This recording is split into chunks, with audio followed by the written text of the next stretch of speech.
Hello students, very good afternoon to all of you. Kanishka के बारे में हम पढ़ रहे थे मैं आपको बताया था कि कनिष्क जो है कुषाण वंश का सबसे शक्तिशाली शासक था। इससे पहले जो शासक हुए वो कजूल कटफिसीज और विम कटफिसीज हुए, और उनके बाद फिर कनिष्क का शासन आया। और कनिष्क के बारे में ये बताया जाता है कि वो चंद्रगुप्त प्रथम और समुद्रगुप्त की वीरता उसमें थी, और अशोक का धार्मिक जोश था उसके अंदर। जैसे अशोक ने बौद्ध धर्म के लिए कार्य किया, ऐसे कनिष्क ने बौद्ध धर्म को आगे बढ़ाया। अब कनिष्क के प्रारंभिक जीवन के बारे में हमें कोई ज़्यादा जानकारी उपलब्ध नहीं है। हमें तिथि का भी नहीं पता कि कब उसका राज्यारोहण हुआ। कोई कहता है 78 ईस्वी, कोई कहता है 120 ईस्वी, कुछ निश्चित नहीं है। अब कनिष्क की क्या क्या सफलताएं थी? What were the achievements of Kanishka? सफलताएं का मतलब ये नहीं है कि केवल विजय अभियान। सफलताओं में बहुत सारी अन्य चीजें आती हैं, वो हम पढ़ेंगे कनिष्क के बारे में। तो सबसे पहले हम विजय अभियानों के बारे में पढ़ते हैं कि जब कनिष्क राजगद्दी पर बैठा था तो उसको उसके पूर्वजों के माध्यम से एक विशाल साम्राज्य प्राप्त हुआ था उत्तराधिकार में। ठीक है, उसके साम्राज्य में बलूचिस्तान, सिंध, पंजाब, अफगानिस्तान, बैक्ट्रिया जैसे क्षेत्र थे। कनिष्क भी अपने पूर्वजों की तरह साम्राज्यवादी था। He was an imperialist, he wanted to expand his empire in India. ठीक है, India and in the other countries also. इसलिए उसने राजगद्दी पर बैठते ही साम्राज्य के विस्तार के लिए अभियान आरंभ कर दिए। अब वो क्या क्या अभियान थे, उन प्रमुख अभियानों को हम लेंगे। सबसे पहला अभियान था उसका मगध पर, मगध की विजय, कनकेस्ट ऑफ मगध। तो देखिए, बहुत से चीनी स्रोतों से, चाइनीज सोर्सेस से हमें पता चलता है कि कनिष्क ने मगध पर आक्रमण करके मगध राज जो भी था उस समय राजा, उसको बुरी तरह से पराजित किया था। और मगध के शासक ने कनिष्क की अधीनता भी स्वीकार कर ली थी। ऐसा माना जाता है कि मगध के शासक ने कनिष्क को एक बौद्ध कमंडल जो है भेंट में दिया था। साथ ही साथ एक बौद्ध विद्वान भी दिया था जिसका नाम था अश्वघोष, उपहार के रूप में। बौद्ध कमंडल और अश्वघोष नामक एक बौद्ध विद्वान दिया था। अब ये अश्वघोष जो था, इसके बारे में कुछ इतिहासकार तो ये मानते हैं कि कनिष्क ने अपनी मगध विजय के दौरान उसकी भेंट हुई थी अश्वघोष से, और कनिष्क अश्वघोष की योग्यता को देखकर इतना प्रभावित हुआ था, इतना मुतासिर हुआ था उससे, कि वो उसे अपनी राजधानी पुरुषपुर में ले आया। कनिष्क की जो राजधानी थी वो पुरुषपुर या पेशावर, जो आज पाकिस्तान में है ना, पेशावर, उसे पहले पुरुषपुर कहा जाता था। तो कनिष्क उसे अपने साथ में ले आया, और कनिष्क उसके विचारों से इतना ज़्यादा मुतासिर हुआ, इतना ज़्यादा प्रभावित हुआ कि उसके प्रभाव में आकर कनिष्क ने बौद्ध धर्म अपना लिया था। he turned into Buddhism. तिब्बती स्रोतों के अनुसार पाटलिपुत्र और साकेत कनिष्क के साम्राज्य के प्रमुख अंग थे। पाटलिपुत्र का अंग होना, इसका मतलब मगध पर विजय प्राप्त की थी। तो ये निश्चित है कि उसने मगध पर आक्रमण करके उस पर अधिकार किया था। तो पहली जो विजय है वो है मगध विजय।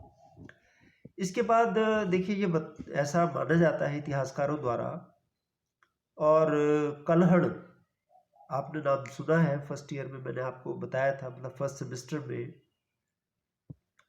कि कल्हड़ ने राजतरंगिणी नामक पुस्तक लिखी थी। और राजतरंगिणी नामक पुस्तक कहाँ की जानकारी देती है? हमें कश्मीर के शासकों की जानकारी देती है। तो ये माना जाता है कि कल्हड़ की राजतरंगिणी से हमें पता चलता है कि कनिष्क ने कश्मीर पर भी विजय प्राप्त की थी। उसे कश्मीर बेहद पसंद था। वहाँ का वातावरण, वहाँ की खूबसूरती, अगर आज भी अगर हम देखें तो कश्मीर एक बहुत ही खूबसूरत जगह है। और मैं अपने आप को बहुत ही लकी समझता हूँ कि मैं कश्मीर में लगभग 1 महीना जो है रह कर आया। बहुत खूबसूरत जगह है। तो कनिष्क भी कश्मीर को बहुत पसंद करता था, और ऐसा माना जाता है कि ग्रीष्म काल की राजधानी बनाया करता था वो कनिष्क मतलब कश्मीर को। जैसे अंग्रेजों ने ग्रीष्म काल यानी गर्मियों की राजधानी शिमला को बना दिया था ना, ऐसे ही माना जाता है कि कनिष्क ने कश्मीर को अपनी राजधानी बनाया था, ग्रीष्मकालीन राजधानी। उसने कश्मीर में एक जिला है बारामूला, आपने नाम सुना होगा, आतंकवादी घटनाएं काफ़ी होती हैं बारामूला में, बारामूला, बांदीपोरा। बारामूला में एक बारामूला के नज़दीक उसने एक नगर बसाया था जिसका नाम कनिष्कपुर नगर पड़ा था। और आपने बौद्ध धर्म के बारे में पढ़ा। बौद्ध धर्म की चौथी सभा का कहाँ आयोजन करवाया गया था? मैंने आपको बताया था कि बौद्ध धर्म की जो 4 महासभा हुई थी उसमें जो चौथी महासभा थी उसका आयोजन कनिष्क ने कश्मीर में कुंडलवन नामक स्थान पर इसका आयोजन करवाया था, और इसकी तिथि बताई जाती है 120 ईस्वी।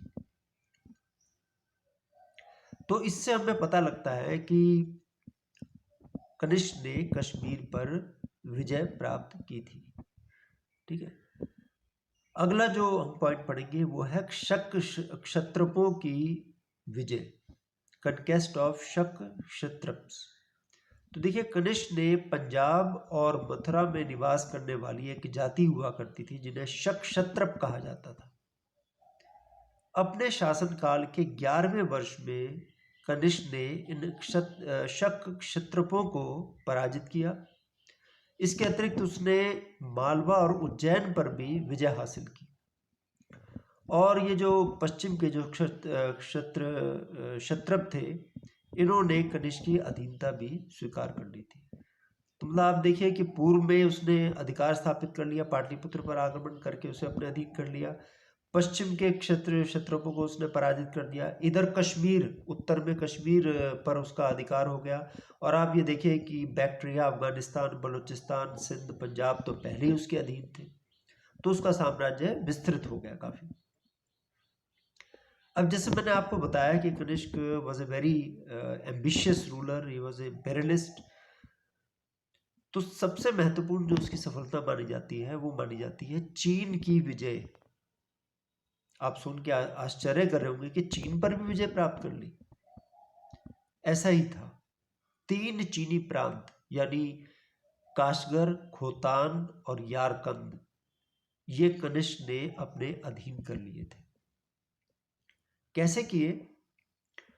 तो देखिए, कनिष्क से पहले जो शासक था कटफीसी द्वितीय, ठीक है, या विम कटफीसी, कहा जाता है कि उसने चीन पर आक्रमण कर दिया था एक समय में, लेकिन चीनी शासक ने उसको बुरी तरह से पराजित कर दिया।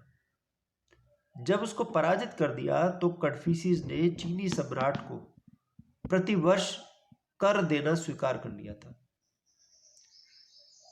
मतलब आप ये देखिए कि कटफीसीज द्वितीय हार गया तो चीनी सम्राट ने उसे माफ करके और उसे ये कहा कि प्रतिवर्ष तुम्हें कर देना पड़ेगा। ठीक है, तो वो प्रतिवर्ष कर दिया करता था। लेकिन कनिष्क जब राजगद्दी पर बैठा तो उसने अपने पूर्वज के अपमान का बदला लेने का निश्चय कर लिया। उस समय जो चीन का शासक था उसका नाम था होती। उसने क्या किया कि होती को उसने कर देना बंद कर दिया।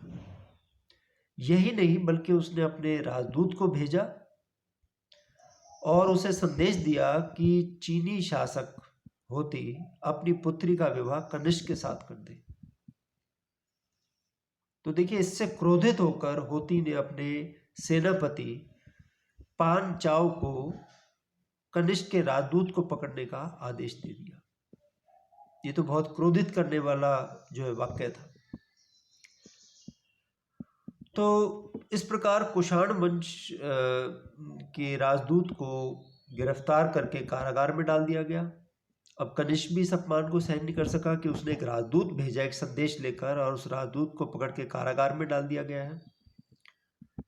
तो उसने क्या किया, कनिष्क का एक सेनापति था जिसका नाम था जनरल सी की अधीनता में 70,000 सैनिकों के साथ चीन पर आक्रमण कर दिया कनिष्क ने।